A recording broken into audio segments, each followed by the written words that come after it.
যিবিলাক মানুহ বহুত বেছিকৈ ঘামি থাকে তেনেকুৱা মানুহৰো বেছি খৰ বা খজুৱতিৰ হোৱা সম্ভাৱনা থাকে আৰু গ্ৰইন যেনেকৈ মই ক'লো কৰঙনৰ চুক বা আমাৰ কাখলতি তল আৰ্মপিট বা আমাৰ আঙুলিৰ ফাকবিলাক এইবিলাক অংশত মানুহ এজন যেতিয়া বেছিকৈ ঘামে বাকি শৰীৰটোৰ অংশবিলাক খুব সোনকালে শুকাই যায় কিন্তু সেইবিলাক অংশ পটককৈ শুকাই নাযায় বা ঘপককৈ শুকাই নাযায় বহুত সময়লৈকে তিতি থাকে যেনেকৈ আমাৰ কৰঙনৰ চুক কাখলতিৰ তল আঙুলিৰ ফাকবিলাক বহুত সময়লৈকে তিতি থাকে আৰু তেনেকুৱা ঠাইবিলাকত সেইটো কাৰণে আমাৰ বেছিকৈ খৰ বা ৰিংৱৰ্ম হোৱা দেখা পোৱা যায় ঠিক আছে খুব খজুৱতি হয় আপোনালোকৰ খুব বেছিকৈ খজুৱতি হোৱা দেখা পোৱা যায় কেতিয়াবা কি হয় খজুৱাই আপোনালোকৰ তেজ ওলাই যোৱা দেখা পোৱা যায় ইমানেই বেছিকৈ খজুৱতি হয় আৰু এটা কথা ক'বলগীয়া কথা হয় যে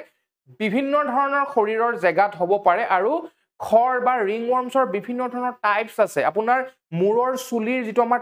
তালুত আপোনালোকৰ খৰ হ'ব পাৰে ঠিক আছে আপোনালোকৰ হাতত হ'ব পাৰে ভৰিত হ'ব পাৰে এই যিটো দেখাইছো মই এইটো ভৰিৰ খৰ হয় ঠিক আছে আৰু এটা মই নেক্সট ফটো দেখাইছো এইটো আপোনালোকৰ হাতৰ খৰ হয় হাতত হোৱা খৰ হয় আৰু এইটো দেখিছেনে মই যেনেকৈ ক'লো আৱৰণটো চাৰিও কাষটো সৰু সৰু গুটিৰ দৰে অকনমান উখহি থকাৰ দৰে আছে আৰু মাজৰ অংশটো সমতল সমান হৈ আছে আৰু এনেকুৱা ধৰণৰ আৱৰণ যেতিয়া আপোনালোকে দেখা পাব আপোনালোকৰ শৰীৰত তেতিয়াই গম পাব যে আপোনাৰ খৰ হৈছে ঠিক আছে আৰু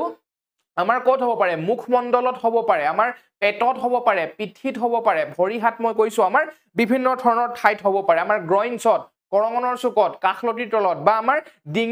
ডিঙিত যিবিলাক আমাৰ লাইনিং থাকে চৰ্বি জমা হোৱাৰ পিছত আমাৰ যিবিলাক আমাৰ লাইনিং কিছুমান বনি যায় তেনেকুৱা ধৰণৰ লাইনিঙতো আমাৰ হ'ব পাৰে তো এইবিলাক ঠাইত আমাৰ বেছিকৈ খৰ হোৱা দেখা পোৱা যায় ঠিক আছে আৰু খৰৰ আপোনালোকৰ এনেকুৱা হ'ব পাৰে জীৱ-জন্তুৰ পৰা ঘৰচীয়া জীৱ-জন্তুৰ পৰা যেনেকৈ কুকুৰ মেকুৰী তাহাঁতৰ পৰা খৰ স্প্ৰেড হোৱা দেখা